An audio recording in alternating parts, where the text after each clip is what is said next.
proceedings. Good afternoon, Mr. Chair. Yes, we are ready to proceed. The next witness would be led by Ms. Mariama Singate. Thank you very much. May we proceed, please?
Mariama.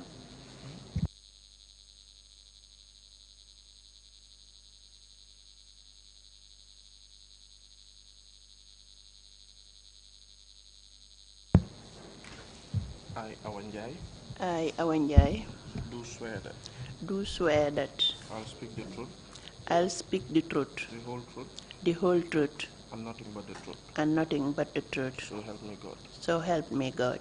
Thank you.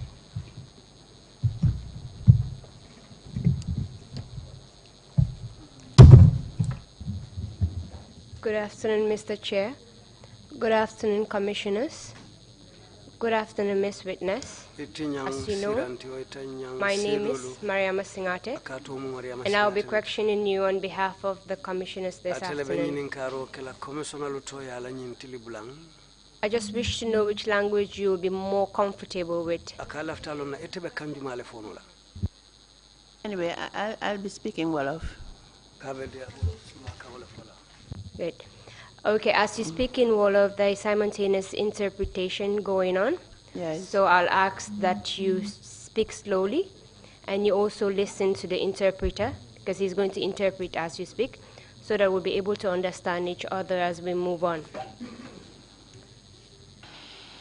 The issues I would like to discuss with you this afternoon will be your brief background, the events of November 10 and 11, your personal ordeal, and the impact of the events of November 11 on you and your family.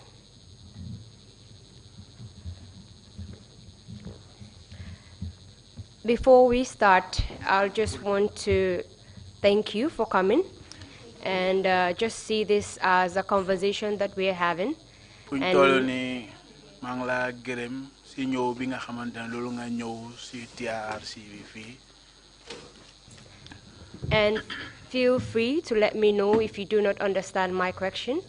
te léegi fuñ toll nii ñu laa may pour su waxtu bi nga xamante ne laaj nañ la te fa xamuloo laaj buñ laa laaj mun nga laajte waat ñu bantuwaatal la ko. So that it can be made clear to you. nga gis ne mu mun laa gën a leer. Do you understand? ndax fa xam nga lu ma wax. Yes. Yes. Can you please tell us your names? ndax mun nga ñoo wax sa tur yi. My name is Awanjai. My names are Awanya. I lived in Farafenye. I was. You remember you had opted to speak in Wolof, so so feel free to do so. I will speak, then it will be interpreted by the interpreter, and you Okay. can respond in Wolof. It's okay for you to do that. Okay. Can you please tell us your name? naa nga tudda. Mangi tuda Awanjai. My name is Awanjai. Where do you live? foo dëkka. Mangi deka Farafenye. I live in Farafenye. What is your current occupation? yow lan nga dee liggéey si jamono bi. No, just petty trading. I Petty am- trading I'm a la petty- dee def. I'm a petty trader. Have you received any formal education? ndax yow mos ngaa jàngi tubaab. Wow. Yes. Can you please tell us the level you stopped? ndax mun nga ñoo wax yow fan nga em si jàngi tubaab. Wow, mangi am secondary 4. I stopped at secondary 4. Can you recall what year that was? ndax mun ngaa fàttaliku lii ban at la woon. Wow, mun naa koo fàttaliku. Yes, I can remember. Tell us. wax ñu. Mangi stop at I stopped at 77. 77. Can you tell us who you were married to around 94? ndax yow mun nga ñoo wax kan nga doon seyal si atum 94. Mang doon sey ak Ablay Dotfal. I was married to Abdullah Dotfal. Is he known by any other name? ndax xamee nañ ko beneen tur. Mooy Dotfal bi. That is the Dotfal. Can you recall when you got married to him? ndax mun ngaa fàttaliku kañ nga seyoon ak moom. Waaw, maa ngi seyoon ak moom I was married to him 2 years bala lii di happen. 2 years before the incident. What incident are you referring to? yow si lan nga nekk di wax ni balaa lan di xew. 11 November 11 incident. I'm referring to the November 11 incident. Did you have any children with him? ndax am nga moom njaboot ngeen. Waaw, am nañ benn doom bu góor. Yes, we had a son. How old was the son doom at boobu that noonu time? doom boobu noonu ñaata at la amoon si jamono boobu. Jamono boobu xale baa ngi amoon juróom-ñetti weer. The child was just 8 months old. Can you recall where your husband was posted around July 1994, 22nd July 19? ndax yow mun ngaa fàttaliku sa jëkkër fan la doon liggéey si atum July 1994. ñun ñu ngi woon Farafenye Barracks. We were at the Farafenye Barracks, Second Infantry Battalion. at the 2nd Infantry Battalion. Did your husband remain at the barracks on the 22nd of July 1994? ndax sa jëkkër mu ngi woon si barracks bi ñaar fukki fan ak ñaar si weeri July 1994. Déedéet nekku fa woon mu ngi woon fii nii. No, he was not there. mu ngi woon fii dañ ko jëlee woon foofu indi ko fii nii They mu brought ànd ak gaay dem ci 22nd July bi. They brought him from there and to this place, and they went along with him to the 22nd July. After the 22nd of July 1994, did you remain at Farafenye Barracks? bu ñaar fukki fan ak ñaar si weeru July 1994 bu mu amee ba pare bu daaneel nguur bi amee ba pare ndax dafa desoon si barracks bi foofu. déedéet dañ ñu génne woon foofu Farafenni. They removed us from Farafenni. Then indi ñu Bakau Barracks. They brought us to the Bakau Barracks. foofu lañ nekkoon ba lii di xew. That was where we were until the incident happened. Can you recall your husband's rank just around 22nd July 1994? ndax yow mun ngaa fàttaliku si jamono 1994 sa jëkkër moom ban maxaama la amoon. balaa July 1994 mu ngi nekk WO2. Before July 1994, he was a warrant officer, class 2. Then after July 22nd bi. After the 22nd of July, lieutenant la woon. he became a lieutenant. Am I correct to say that your husband was promoted after 22nd July 1994 from 002 to a lieutenant? mu ne nga jaajante ko ndax yow sa jëkkër balaa July 1994 bu mu passé ba pare si leen yokka maxaamam from 002 to lieutenant. waaw bi July 1994 passé si leen yokka maxaamam. Yes, it was after the 22nd of July that he was promoted. Can you tell us what happened after he was promoted? ndax mun nga ñoo nettali lan moo xewoon buñ yokkee maxaamam bi. biñ yokkee maxaamam tamit moom mooy woon adjutant bi. When he was promoted, he became an adjutant ci biir Bakau Barracks. inside the Bakau Barracks. wante. But biñ nekkee Bakau Barracks tam. while we were at the Bakau Barracks, man xamoon benn link ak moom ak gaay junta yi. I cannot recall any link he had with members of the junta. Because yàgguñ fa woon lool. Because we were not there. We were there for only a short while. How long did you stay in Bakau Barracks? si diiri apa bi ban apa ngeen nekkoon si barracks bi foofu noonu. Anyway, barracks bi yàgguñ fa de waaye mënuma laa wax ne xëj na benn weer la wala ñaari weer. We didn't stay long in the barracks, but I cannot tell you whether it's a month or so. But all I can say is that we were not there for a long time. Can you recall some of the people that were staying in the quarters with you at Bakau Barracks? yéen fi ngeen dëkkoon ndax mun ngaa fàttaliku yan nit ngeen dëkkaloon foofu noonu. waaw man maag rakkaam yi ñoo fa nekkoon bu góor. ak rakkaam bu jigéen ak suma doom bi. His younger brother and sister. ak yeneen neighbors Mr. Njai police la woon moom. And other neighbors, Mr. Njai included, who was a police officer. waaw ak Sira mu ngi GRTS. right now I think foog naa mu ngi fi. He's at GRTS. I think right now he's here. At the time he was there, it was a little young girl. She was there with her dad at the time. You mentioned that you had your husband's brother with you, living with you. Who was responsible for him at that time? Wow, Momo ame one responsibility. Yes, he was responsible for him. Were you working at that time? No, I was not working. Housewife la won. I was a housewife. Were you involved in any form of business or anything else? Ndax jamono bobu nonu yang don def jaay ak jënda di business did it no nekuma won di jaay wala may jënda I wasn't selling. I wasn't into any business. Be after bim gaño it was after he died. Can you recall who your husband's friends were at the barracks? Ndax mën nga fataleku sa jëkkër xaritam yi ñan leen won ci barracks bi. Mom xaritami his friends ñoy won rek Seet Cham known as Sajakal. Seet Cham known as Sajakal. Fafa Ñang ñoy Matar Job.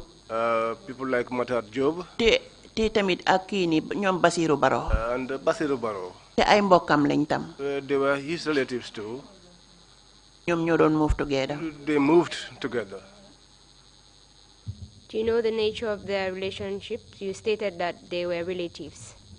Yow nga ne ñoom dañ bokka ndax xam nga bokkaay bi naka la meloon. Wow, ñoom ay cousins lañ woon. Yes, they were cousins.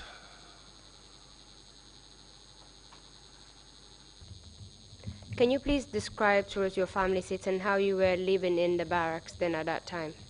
Fuñ toll nii dañ bugg nga nettali ñu yéen naka ngeen dëkkee woon si kër soldaar yi foofu mooy barracks bi naka ngeen fa dëkkee woon yéen a seen njaboot.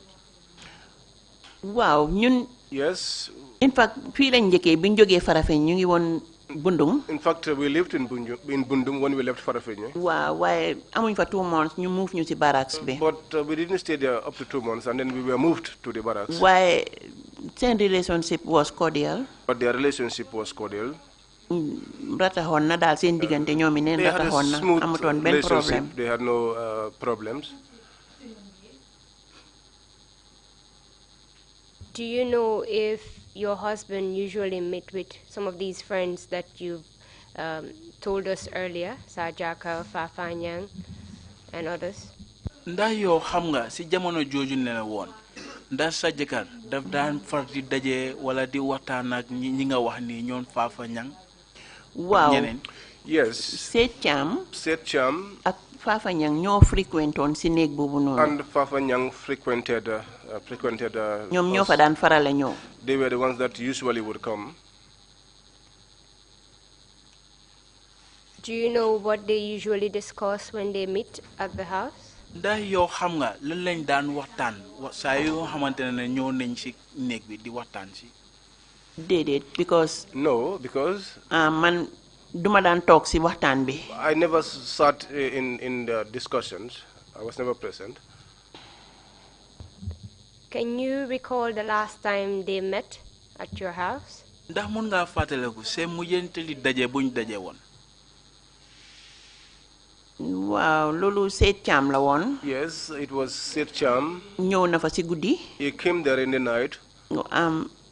Waxtaan ak moom man fekk ma jóg. And had discussions with him, and then I got up. Man dafa fekk maa ngi toog waaye dama jóg génn abal leen. At that time I was seated, but when he got in, I stood up and left. Can you recall when that was? Ndax mun nga fàttaliku lii kañ la woon. No, dafa yàgga. No, it's been a long time. Did anything, if any, actually happen at your house on the 10th of November, 1994? Ndax am na lu xew su fekkee ne am na si weeri November bu mu amee fukki fan si atum 1994. Wow, November 10th. Yes, November 10th. ñu ngi woon si biir barracks bi. We were inside the barracks. ñoom groupe ñoo ñëwoon foofu. They came there in a group. Ma defaral leen ñu reer ba pare. I prepared dinner for them and they ate. After. Then mu ne dafa soxla bugg a ataaya. Then he said he wanted attire. Then ma explainal ko ne ko këriñ amut gas amut. Then I told him that we had no charcoal and our gas also ran out. Okay, mu ne ma. Then he said to me, yónnee naa këriñ te I dinaa la have sent ceeñal sa gas. for charcoal and tomorrow I will refill your gas bottle. waaye demal si next door. But go to the next door to Bineminte. nga ne ko mu may ñu këriñ ñu ataaya. And tell him to spare us some coal for our attire. léegi bi ma demee si Bineminte. So when I got to Bineminte, fekk foofu mu ngi blackout. I found that the place was in a blackout. waaw fekkuma fa kenn. I found nobody there.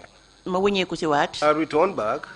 ma ne ko kenn nekku fa. I told him that there was nobody in the house. waaw mu ne ma cegal ma fridge bi lu fa nekk nga génnee ko. And then he asked me to check inside the fridge and bring to him whatever was there. waaw bi ma indee li fa nekk muy drinks yi. When I brought what was in there, which was drinks. téye na ko nii mu ne ma ah waaye ataaya moo ma gënaloon. He held it in his hand, but he said to me, no, I wish I had attire. waaw mu jox ko gaay ñu naan. Then he gave to his colleagues to drink. waaw.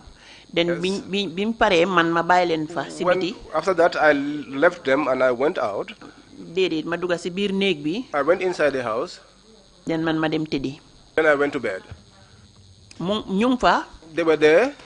ba si yaaga gars yi ànda dem. Up to a while, then they went out together. later mu dellusiwaat si néeg bi. He came back to the room later. fekk ñu ngeen nelaw.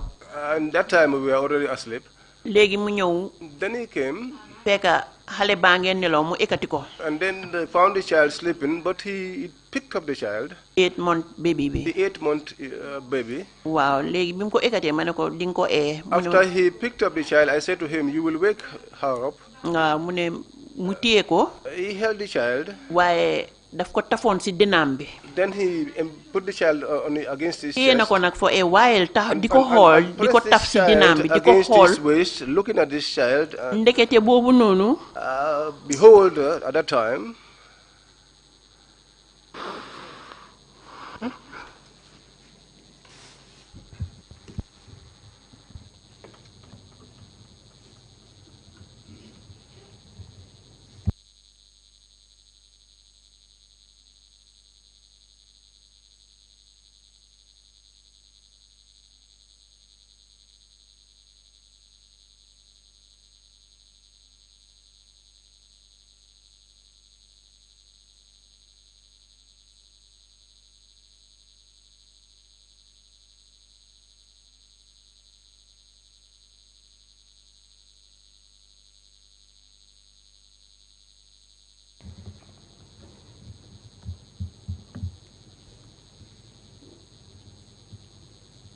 Madam Jai, do you need some time?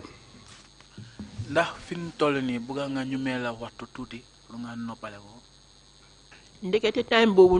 Behold, at that time, goodbye hug la ko don def nonu. That was a goodbye hug he was giving to the daughter. He was announcing his departure. When he laid the child back on the bed, that was where he stood looking at us. But I couldn't notice anything. Then he left. When he left, that was the last time I saw him.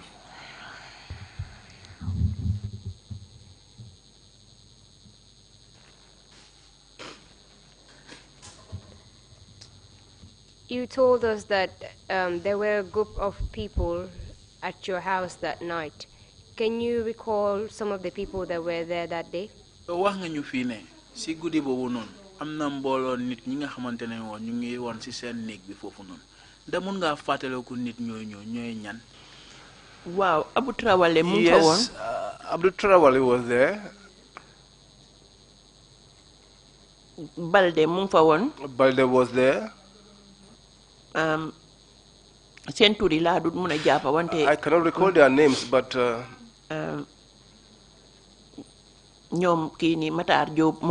like Matar Job was there. These are the guys that I can recall from the group that was there in the night, but there were more than 3. Can you recall the time of the day that was? After 9 rek la won. That would be after 9. Just about dinner time. Can you recall what mood before that? Sorry. Do you know if the group that was there, were they personnel of the Gambia Armed Forces? Ndax xam nga nit ñi nga xamantene ñoo nekkon seen neek ci waxtu bobu non ndax nit lañ ñi nga xamantene ñu ngi liggéey ak soldat bi ndax ñom ñepp soldat lañ won parce que ñu ngi won in uniform. All of them were soldiers because they were all in uniform. Can you recall the mood that they were in that day? Ndax mun nga wax di ci anam buñ nekké won ci waxtu bobu non. Wow, wone wuñ won dara extraordinary. Yes, they showed no extraordinary signs. Because man fuñ group bo tok dama dey randu. Because whenever they are grouped together, I try to move away. Apart from holding the baby and hugging him tightly while you watched, did your husband say anything to you that night? Bu joge ko waxtu bi nga xamantene mu téye xalé bi tek ko ci dinam bi bu joge ko ci lolu ndax amna lum la wax wat dedet waxuma dara daf ma ne ma ngi dem ñu ci fil bi. No, he told me nothing. He only said that we are going. Mu ne gaay ñu ci fil bi lañ stay. Ñu ngi dem ci fil bi. He said they were going to the field. That was where they were. Can you recall the time of the day? Ndax mun nga fataleku li ban waxtu la won ci bés bi. Lolu it's around after 12 to 1. That would be around after 12 to 1. What happened afterwards? Lan mo xew bu fa lolu joge ko? Bi lolu passé man after that, ay gunshots rek la don dégg. I heard gunshots. How did you know that it was gunshots? Where were you then? Yow naka nga xamé né li nga don dégga nonu dañ don soxi ay bal. Naka nga ko xamé? Dama ko dégga. Ma ngi tëdd ci néeg bi. I heard it. I was lying in my house. Ma ngi dégga fetel li ci biti. But I was able to hear the guns from outside. Waaye dañ ñu waxoon ne. But they told us that anywhere fo mëna nekk. Wherever you were. So déggee xeex wala bali fetel. When you hear a fight or the sound of gunfire. Nga tëdd ci suuf. You lie on the ground. So dañ wàcce woon mat lay. So we brought down our sponges. ñu tëdd ci suuf. And then we lay on the ground. Ba ci suba. Till the morning. Around time fajar. Just around about dawn. am na ñum ñëw foga suma bunta bi. Some people came and knocked on my door. Then ñu ne ma dañoo laajte caabi amori bi. Then they told me that they were asking for the keys to the armory. Waaye man dama leen ne gisuma caabi amori. But I told them that I did not see the key to the armory. Xawma woon sax ne mu ngi amee caabi amori. I did not even know that he had the keys to the armory. So ñoom ñu dem waaye nag xawma ñan la. Because then they left, but I don't know who they were. Because ubbiwuma bunta bi. Because I did not open the door. Te yurunduwuma leen and I did not peep through. At that time, you hearing gunshots and some people coming to knock on your door asking if you had the key to the armory. How did you feel at that time? What were the emotions that were running through your mind? Si watu bi nga xamantene ya ngi don dégga ay soxi bal si jawon te gaay itam ñu ñëw ñu la laaj caabi bi nga xamantene fofu lañ dé denca ganaay ñu la doon laaj caabi bobu non mu ne yow si waxtu bobu non si ban anam nga nekkoon lo yegon sa yaram si waxtu bobu. Wow, time bobu suma xel ñaaw na trop. At that time I was very suspicious. Because su fekkee ne caabi ji moom moo ko yore. Because if at all he was the one in possession of the key. Ba pare te moom nekkut si néeg bi. And given that he was not in the house. mu ngi si biti ñu ñëw di ma laaj caabu amari si fajar boobu noonu. And then they will come so early in the morning asking me to the key. Boobu nag suma xel ñaaw na. For the key, then it made me suspicious. Suma xel ñaawoon na trop. I was very, ba pare xamatuma woon si lan laa nekk. And I could not understand myself. I was somewhat confused. What did you do afterwards? Lan nga def bu fa lolu joge? Léegi bi bor setee bem climate bi leer. At daybreak when it was bright. Man dama génn di dox. I got out and walked about. Waaye not knowing ne maa ngi def tànki neen. I was not even aware that I was walking barefoot. Waaye si biir barracks bi. But inside the barracks. Ay tojiti weer. There were some broken glasses. ñu ngi tasaaroo woon all over. They were all scattered around. Man may doon dox barefooted. And I was walking barefooted. Then maa ngi doon dem towards the medic. I was moving towards the medics. Waaye guddi googu noonu November 10. But in the night of November 10th. ñi nga xam ne suma néeg lañ reeree woon. Those that had dinner in my room. Kuma si xàmmee suma dajeeg yow pour wax ak yow danga ma dee jox gannaaw dem. Wherever I meet, each time I want to confront them, talk to them, they always walk away from me. Then ma move on to the medic. Then I moved on to the medics. Bi ma àggee ma laaj Matar Diop. When I reached there, I asked for Matar Diop. Because moom foofu la nekkoon. Because that was where he was. Waaye daf ma yuuxu ne ma génnal fii. But he shouted at me and told me to get out. Génnal fii. Get out of this place. Then mu dugal loxoom si poosam. Then he put his hand inside his pocket. Génnee xam naa loolu la fa tombee. He took something out. I suppose muy that was what he got from his pocket. Waaw xaw ma woon nag lan la miin si loolu génnee ko rek teg ko suma loxo bi ne ma génnal fii demal. But I did not understand what he meant by putting that money into my palm and telling me to get out of this place as fast as I could. Ma ne ko ana Dot Fall. Then I asked about Dot Fall. Mu ne ma dañ ko capture mu ngi mile 2. Then he told me that he was captured and he's at mile 2. Ana Fafa Ñang. Where is Fafa Ñang? Mu ne ma Fafa Ñang dañ ko rey. He told me Fafa Ñang was killed. Ma ne ko nag loolu moom munuta dal suma xel mi parce que fuñ rayé Fafa Ñang dot faal du fa dunda. Then I said to him, then this is not something that can calm me down, because I know that where Fafa Ñang is killed, there was no way that Dotfal could survive. So ma joggé fofu nonu. So I left that place. Di deluwat suma nek. I was returning back to my room. Ma seen ben soldat di daw di ñew towards me. And I saw from a distance a soldier running towards me. Mune ma si bunta bi fele. And he said to me, down there at the door, ben goor mu fa. there is one man there. Da ngeen xala nuro face. You look alike. Mu ngi la laajte. He's asking for you.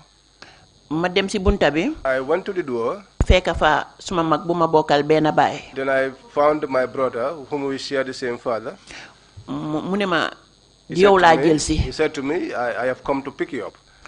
Mané ko dédit man duma mëna dem fekk gisuma suma jëkkër. I said no, I cannot go with you until I see my husband. Légui mané soldat yi nekkon on guard. And I said to the soldiers who were on guard, bay len ko ma and ak mom ci néeg bi. Allow him so that I can walk with him to my room. Légui ñu and dem ci néeg bi. So we walked to my room. Mune ma da nga génn fi ni right now. And he said to me, you have to leave this place right now. Let's go.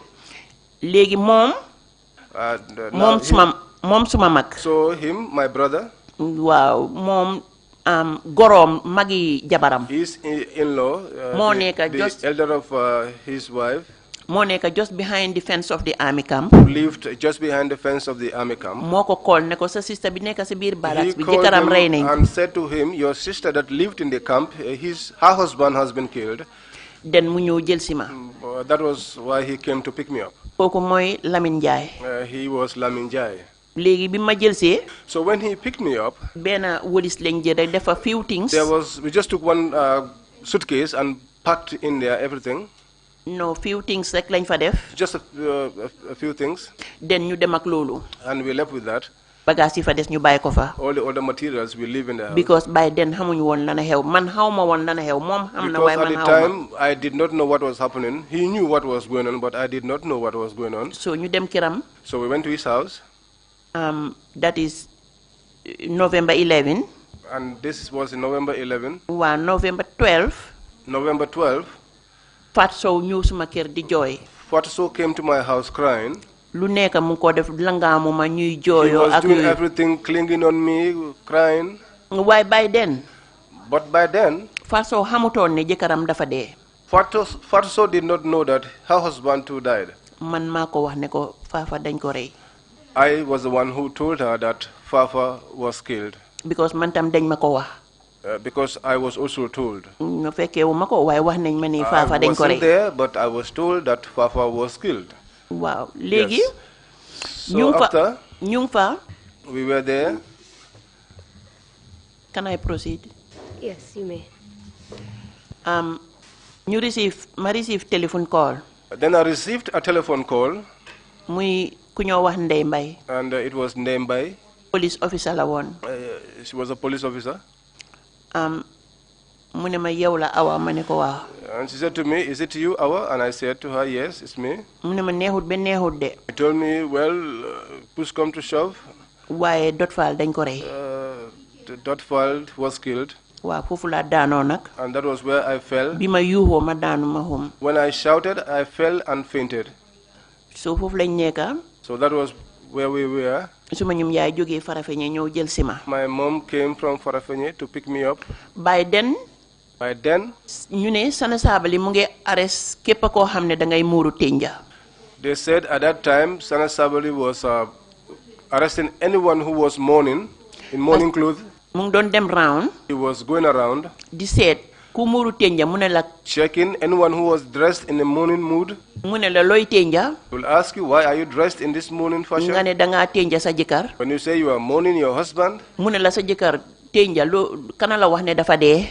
He will ask you, why would you dress in this mourning fashion for your husband who told you that he's dead? Then mu ngi yaakamti pour xaar nga ne ko diw sangam moo ma ko wax mu yóbbu la yaa kooku yëpp jëleen ñu toccoo leen. So he would just be waiting for you to name anybody so that he will pick you and that other person and take you all and lock you up. Waaye suma ñoom yaay biñ déggee loolu. But when my mother and our colleagues heard about that, ñoom ci lañ ros ñëw jël si ma. That was when they rushed to pick me up. Mu ne ma sa sister mu ngi sëy Sénégal. She said to me, your sister is married in Senegal. I want you to go there and mourn your husband from there. Because if you stay here, they will take you. I said to her, let me stay here, but she would not leave me here. So she took me along to Farafenye. I just want to go back to the things that you've explained so far and seek for clarifications.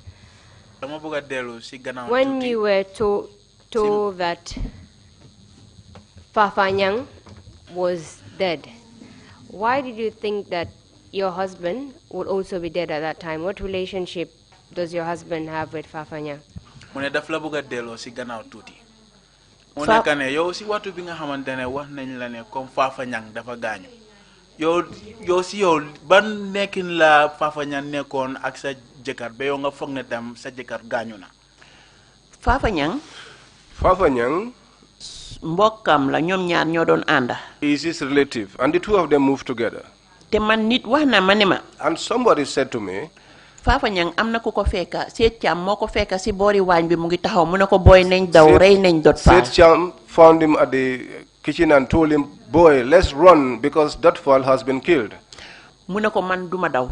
And he told him, no, I was not running. Ndax buma dawee because if I run ëllëgee dinaa ñibbi Balangar.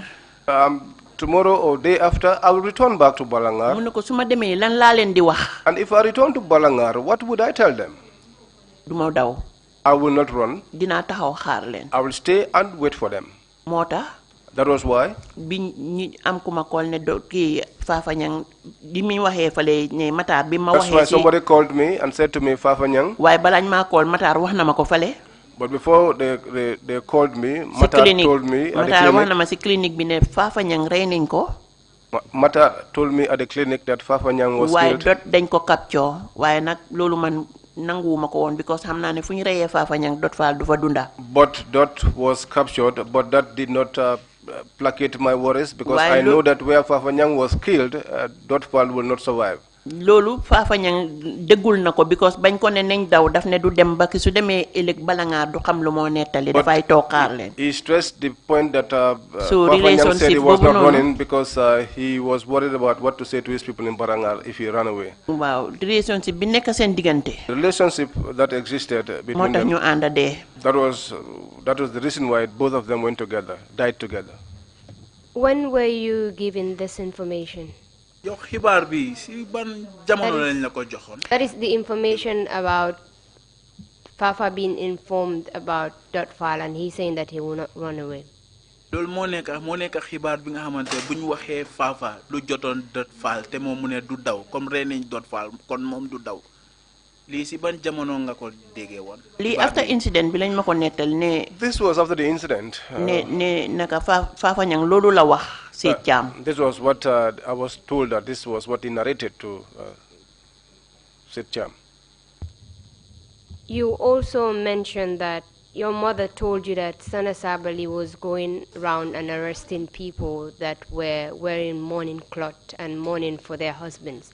Do you know where she received such an information from? Yo wax nga fi ne comme sa yaay wax na ne Sana Sabali mu doon wër di dem si nit ñi nga xamante ñu ngi tënjal seen jëkkër yi mu leen a téye yow mu ne xibaar bi nii sa yaay fan la ko jëlee woon. Suma yaay bi mu ñëwee. When my mother came.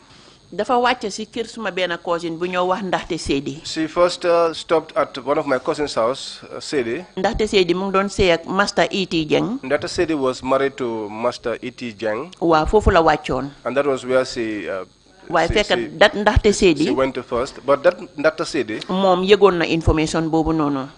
Knew about the information. léegi mu ngi toogoon di xaar suma ñoom yaay. So Ndata was just sitting waiting for my suma mother. yaay egsee mu ànd ak ñoom ñu ñëw fi ma nekk. So that when my mother arrived, then they will together come to my residence. waaye tiitaange boobu la suma yaay amoon bi mu ko waxee. But my mother was with that worry when they called her. léegi mu ne ma nañ ñibbi suñ demee nga dem ténjee ji Sénégal. That was why she told me, let's go home. When we go home, you can go to Senegal and continue your mourning.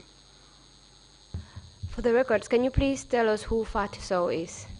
ñun fii nii suñu records bi dañ bëgg nga wax ñu kan mooy Fatou Sow. Fatou Sow mooy jabari Fafa Nyang. Fatou Sow is the wife of Fafa Nyang. Di nit ku baax nag. Very good person. Di nit ku déggu. Very trustworthy person. Ndax gisoon naa ko naka la mel ak suma jëkkër. Because I saw how she was like with my husband. Waaw gis naa ne they were so close te xaritam la woon ku ko bëggoon la. They were very close, they are friends, someone that liked him. Waaw moom ñoom ñaar niñ meloon tax na man dama ñëw fekkaleen ci loolu man tam ma bokk ak ñoom loolu ba léegi looloy dox. When I came, I found them in that situation and I also joined them in that good relationship up to now. And up to now, that's the relationship that exists. What happened when you told her news of her husband?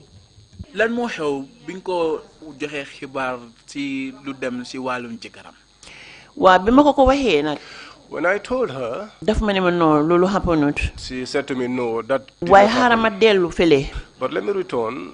Légui ci la wuñeku delu. And then she returned. Way bim agé nak xamna ci lañ ko léralal. I believe when she arrived, that was when they made things clear to her. You also mentioned that your mother was trying to persuade you to go back to Farafenni. Did you eventually go to Farafenni? Netali nga fi tamit ne comme ça yaay mu la doon topa pour nga delu Farafenni. Ndax mujjé nga delu Farafenni? Wow, mujjé won na delu Farafenni. Yes, I eventually returned to Dama and ak mom. I went with her. Ak ñim andal. And the people that she came ñu with. wëñeku delu Farafenni ma dem téñjeju fofu nonu. That was where I mourned from. Then biñ agé Farafenni. When we reached Farafenni, ñu ne Matar Diop lañ doon kootal. They said that they were taking Matar Diop to court. Ma toog benn guddi. I sat down one night. Gis juróom benni soldaar. I saw 6 soldiers. ñu ne man lañ arrêté. They said they came to arrest me. ñu mané leen excellent. I told them to come in. ñu ñëw toog ci salle bi. They came and sat inside the sitting room. mu ne ma there was a am na benn box bu nekkoon sa néeg. They said to me that there was one box inside my room. Box boobu noonu dañ bëgg a xam lan moo fa nekkoon. And that they wanted to know what was inside that box. ma ne ko xaw ma ko. I said that I am not aware. Then am na one of the 6. And one of the 6. ku tëb mu taxaw. Jumped up and stood. ne ma si soose. And said to me in Mandinka. ni man diamu mbe siti la ngay samba chairman ya. If you don't speak up, I will tie you up and take you to the chairman. ma ne ko no, that's not true. I said to him, no, that's not true.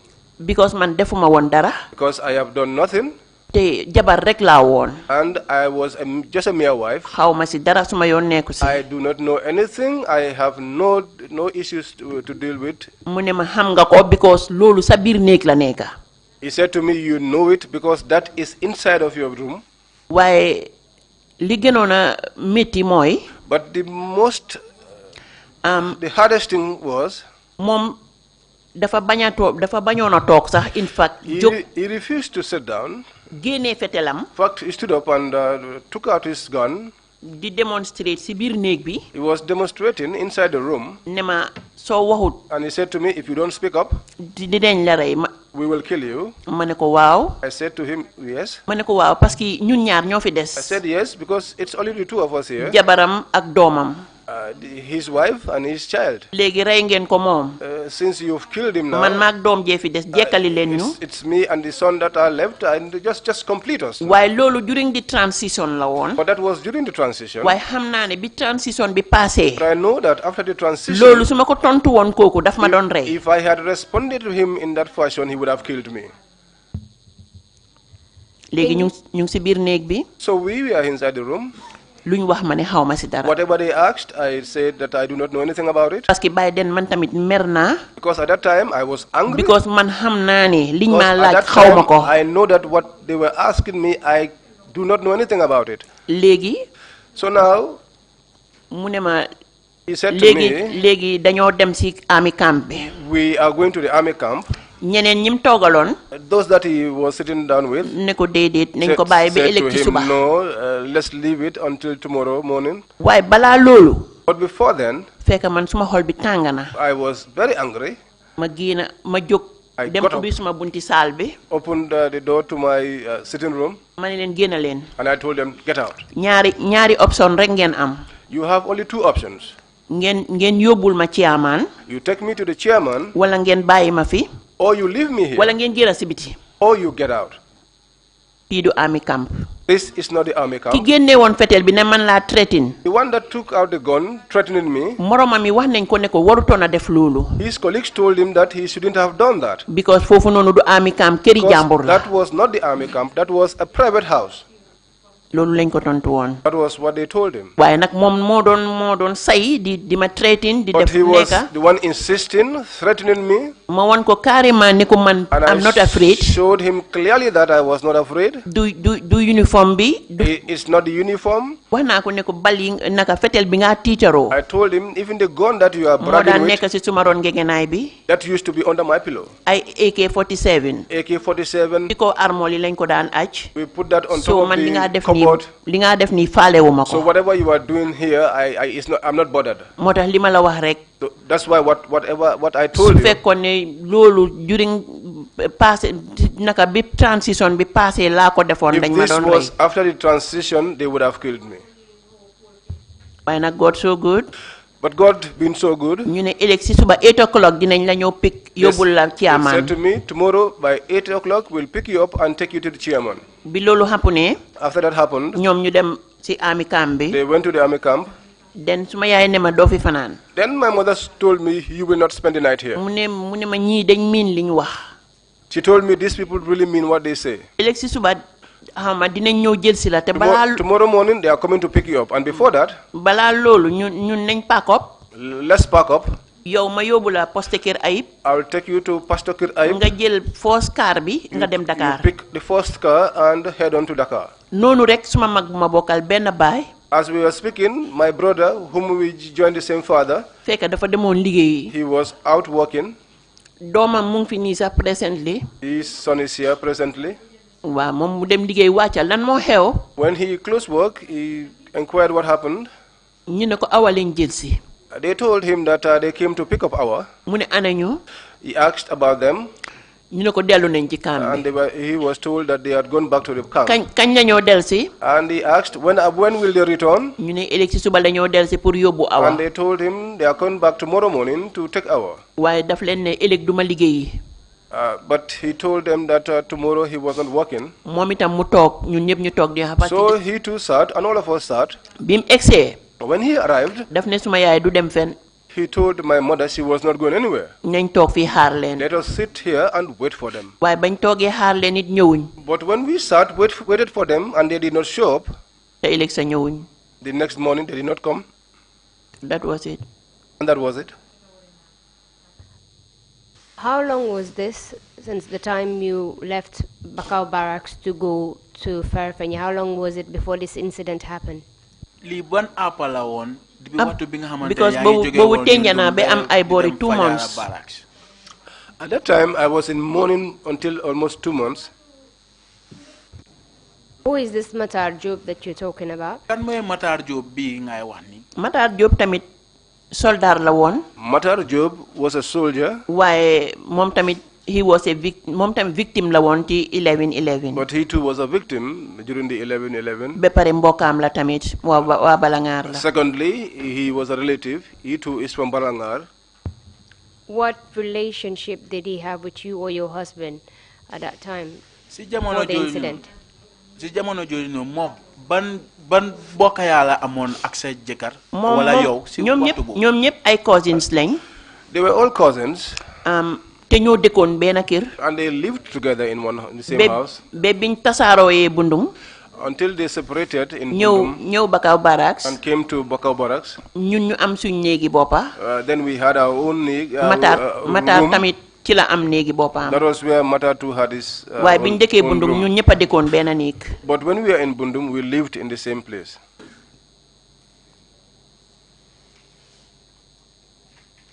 During this time that this incident occurred, where was your son?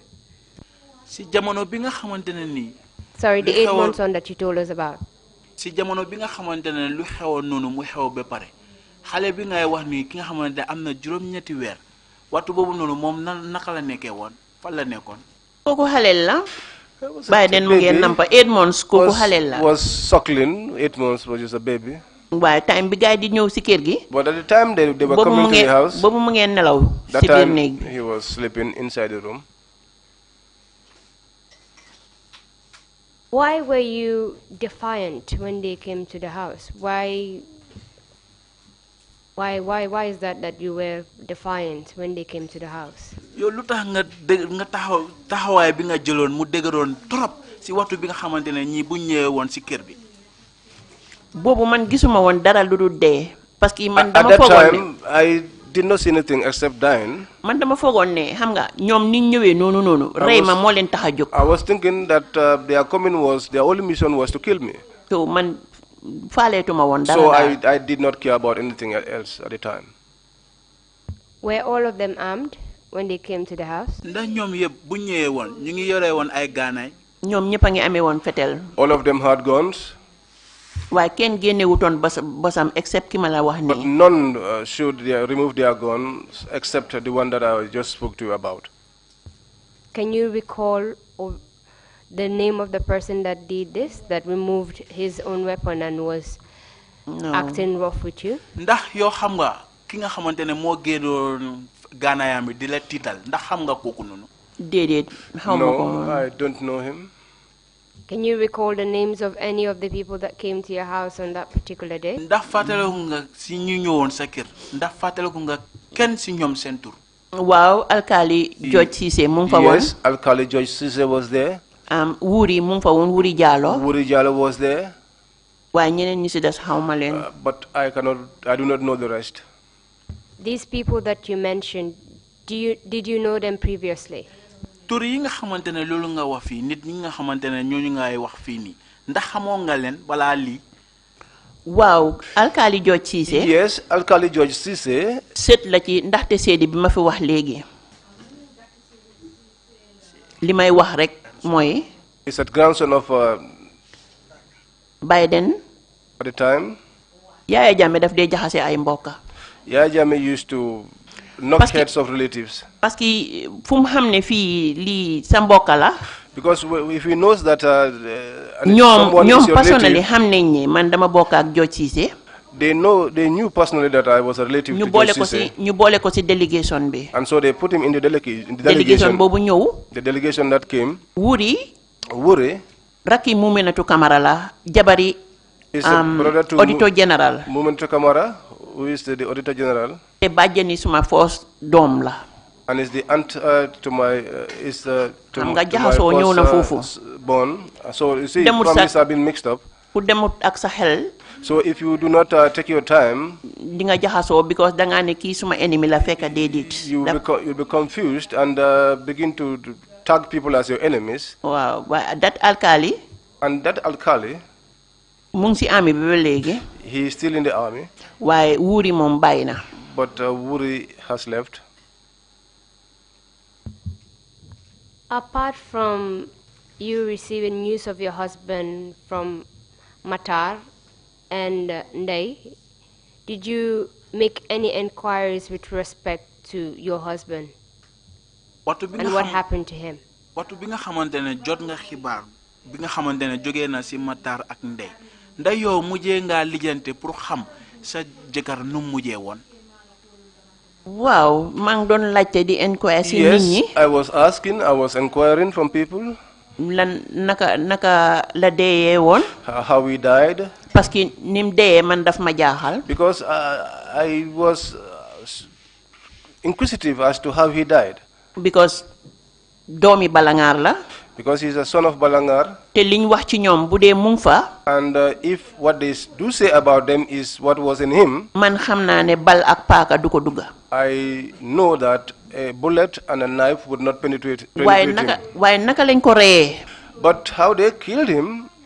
moom moo ma jaaxaloon. Was what was worrying me. Did you subsequently hear about how he was killed or what happened to him? ndax si mujjenteel bi mujjee ngaa dégga wala mujjee ngaa xam si anam bi nga xamante noonu lañ ko reyee woon wala num deeyee woon. Wa ci lima dégga moy. Yes, according to what I heard. Biñ ko reyé deyut. When they killed him, he did not die. Dañ ko bolé ci mass grave. So he was buried buried alive. Buried in a mass grave, and he was buried alive. Non la ko déggé. That was how I heard. Waye mako déggé tam. But when I heard that, metti won na ci man trop. It was difficult for me, very hard, but because someone that is still alive.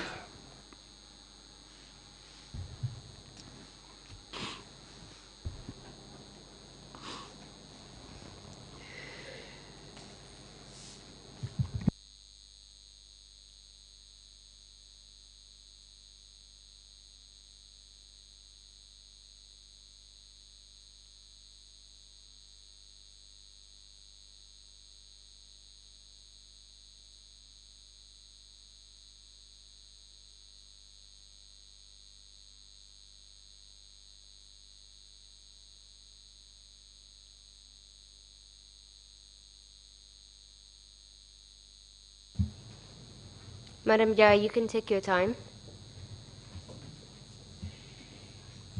Mr. Chairman, I believe the witness needs some time to put herself together. Should we suspend them for 5-10 minutes? Okay, meeting is suspended for 5-10 minutes. Thank you. Thank you.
Madam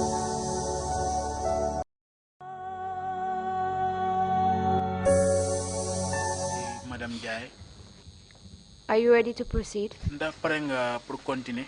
Wow. Yes. Can you tell us who gave you this information? Ndax mun nga ñoo wax kan moo la jox xibaar bi? No, Fatina. No, I forgot the individual. It's been a long time.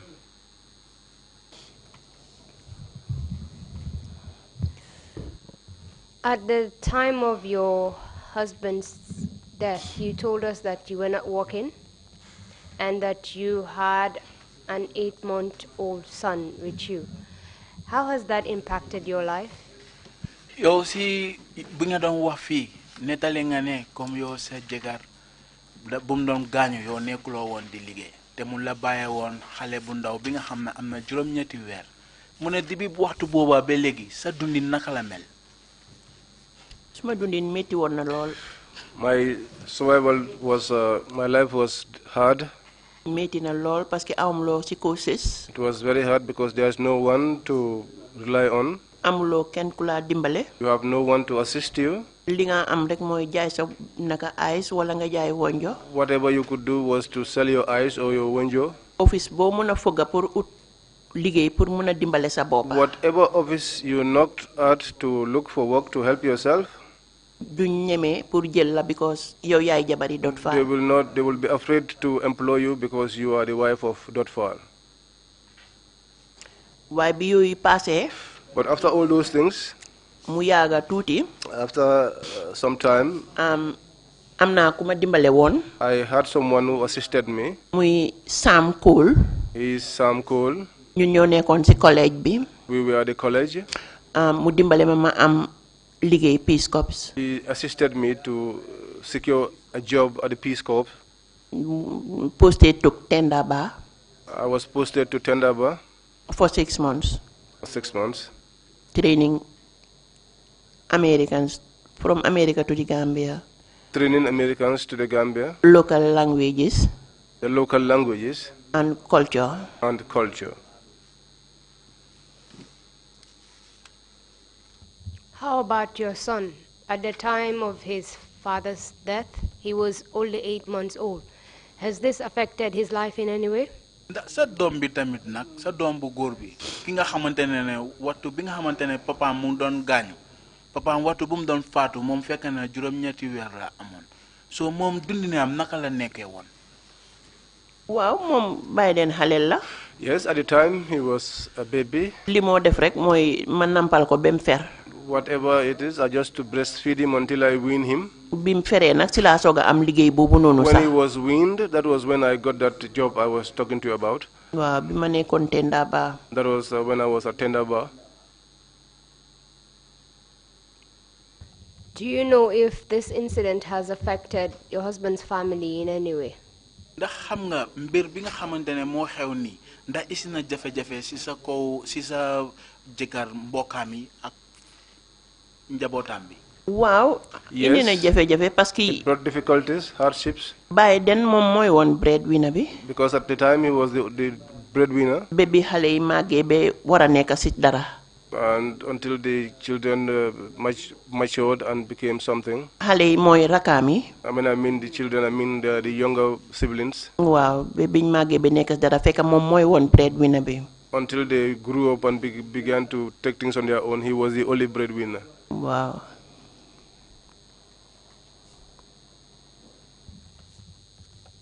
How about emotionally? How has this been for you? Knowing that your husband is dead and people giving you information about how he died, how has this affected your life? Yo si sa jëmi boppa yow lan nga doon yëg sa yaram si waxtu bi nga xamante ne wax nañ la comme sa jëkkër ga faatu na nekkul di dundawaat yow sa dundi naka la meloon si jamono boobu noonu. It was li metti woon na lool si man. It was hard for me. Metti woon na torop. It was very, very hard. Because ni ma doon dundee moo metti. Because the way I lived, that was what was hard. Dangay jaay. You will sell. Dajale. Gather. Pour mun a survive. To be able to survive. Dëggal ak baay den kii xale la woon. It's true. At the time, my son was a baby. Baby muy mag. responsibility until he got old, the responsibility bari. The biggest responsibility, like them school, was going to school, them dara, going to the Islamic school. All responsibility la won te man ken la won. Those were all responsibilities, and I was alone. Oh, thank you very much, Madam Jai, for being brave enough to come before the commission and telling us your story. We're grateful that you have shared your experience and your story with us. That's all the questions I have for you. Mr. Chairman, if the commissioners have questions for the witness, I'll just shift it over to them now. Jambaria bi nga jaay pour nga ñëw fi netali li nga xamantene tiis yi nga xamantene mo la dalon ci sa dundin nga ñëw fi pour netali ko commission bi so mu la santa ci lolu non légui mu ne fum tollu ni mom amul dara lum lay laaj bi fofu la em mu ko délo ci chairman bi su fekkee commission bi am nañ dara duñ la laaj mun nañ la laaj ci jamono bi jërëjëf thank you very much council thank you very much Mrs. Awanjai for agreeing to come and testify before the commission. It's almost 25 years since your husband was killed, and the pain that you have gone through.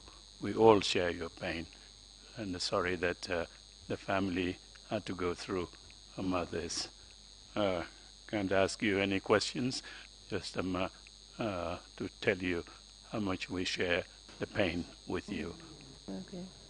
Mune fuñ tollu ni mu la gërem di la santa si ñew bi nga ñew fi ni si Trrc bi pour nga netali tiis yi nga xamantene mo la dal mune tiis bi nga xamantene mo la dal ni ñun yépp ñu nekk fi si Trrc bi ñu ko sédo ak yow so mo amul dara lum la wax xana di la santa rek légui fuñ tollu ni su fekkee ne comme commissionnaire yi am nañ dara mun nañ luñ la laaj mun nañoo laajte. Your testimony certainly would help us in putting together the record to carry out the task that's been given to us by the National Assembly. The Deputy Chair. Mune kaddu yi nga xamantene loolu nga garal fi dina nekk kaddu yi nga xamantene dina leen dimbale pour ñom tam ñu mëna dogal ci li nga xamantene néegi député ñoo leen ko santa pour ñu def liggéey bobu. Thank you, Awa. What I want to know is, where is your son now and what is he doing? Deputy Chair ki mo topa si chairman bi mune lum la laaj moy mune naka la sa dom bi def ak naka la mel legi suma dom bi mu ngi fi my son is here legi ni mu ngi fi ni right now he is inside his house right now waaye nekku di def dara but he's not doing anything because fayalon nañ ko pour mu dem inside training because we had paid for him to go to inside training waaye mënuñ ko jekkale but we could not complete the fees so mu ngi toog def nekku ci dara so he's now home and he's not into anything electrical installation la doon def inside training he was studying electrical installation at the inside training but right now nekku di def dara but at this point in time he's not doing anything. At that point in time, you had two wards, your husband's son, and brother, and your husband's sister. Who took responsibility for them after his death? Mune ñaari mbir nga wa fini mune ga sa jëkkër rakam yu góor yi ak rakam yu jigéen yi ak doomam bi mune léegi bu sa jëkkër bu mu nekkutee fii léegi kan moo amee woon ñooñu seen bir waaw rakam bu góor bi his younger brother moom dafa demoon dëkk ci benn mbokkaam he went and lived with one of his relatives mooy kii is Serigne Nyang si moom la demoon nekk kooku ko he went and lived with him kooku ko dimbale mu jeekal schoolam and he assisted him to complete his schooling waaye ku jigéen ki but as for the sister man maa ko amee woon I had her ba ni ko yàlla mayee jëkkër until by the grace of God she got married. Thank you, Awa. Awa. Thank you very much. If there are no further points to raise, we will take. Chairman, the witness wishes to give a final statement. Oh, yes, indeed. Please, Mrs. Njai, if you have any final remarks to make, please go ahead and do so. bu fekkee ne yow Mrs. Njai bu fekkee ne am nga ay kàddu yi nga xam nga bëgg nga koo gaaral fii pour mu mun a dimbale commission bi ci seen liggéey bi mun nga koo wax. li ma wax rek mooy ci suma mbiri jëkkër. What I'm going to say is about my husband. ndax jàmbaar la woon. Because he was a brave man. ñeme woon na liggéey. He was a hard worker. te ku amoon jom la. He was very purposeful. Bugga familleem. He loved his family. surtout man mi woon jabaram. Especially me, his wife. waaw manqué wu ma woon dara. I never lacked. bébim gaañoo. Until he died. ma sonna lool nag ndax na ma yàqee woon. That was when life became very hard for me.